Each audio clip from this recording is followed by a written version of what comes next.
আসসালামু আলাইকুম। সরিষা ফুল দেখেছেন না সবাই? তো আজকে কিন্তু সরিষা ফুল দিয়ে আমি একটা মজার খাবার বানাবো। এটা বেসিক্যালি আমার শাশুড়ি আম্মার রেসিপি। তো সরিষা ফুলগুলোকে ভালো মতো কেটে নিয়েছি, ধুয়ে বেছে সুন্দর করে। আর এখানে সবগুলো মশলা কিন্তু রেডি করে নিয়েছি। এখানে আছে সকল প্রকার গুঁড়া মশলা আর পেঁয়াজ এবং হচ্ছে কাঁচামরিচটাকে হালকা বেটে নেওয়া হয়েছে। সো আমরা যেটা করেছি, সরিষা ফুলটাকে ভালো মতো ধুয়ে পানিগুলো ঝরিয়ে একদম কুচি কুচি করে কাটিনি, কিছুটা হাফ কাটা যেটাকে বলে সেভাবে কেটেছি।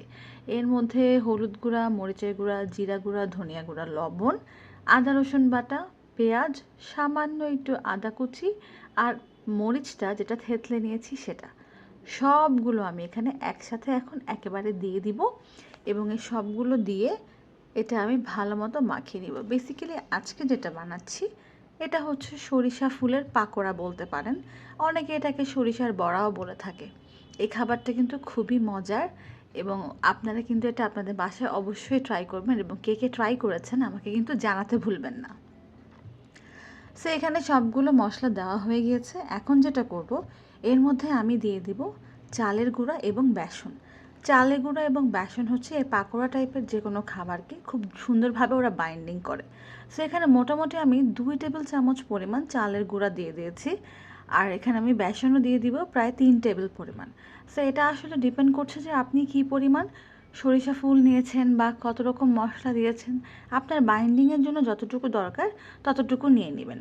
সো আমি চালের গুঁড়া দিয়ে তার মধ্যে এখন বেসনও নিয়ে নিচ্ছি এবং অল্প অল্প করে পানি দিয়ে কিন্তু আমি সম্পূর্ণ জিনিসটাকে খুব ভালোভাবে মাখিয়ে নিব।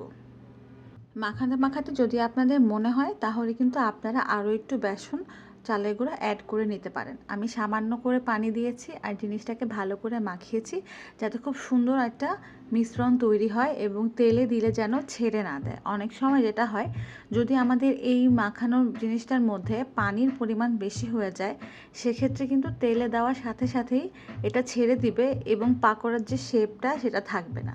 সো দেখেন আমার মাখানো হয়ে গিয়েছে এবং খুব সুন্দর একটা কনসিস্টেন্সি এসেছে।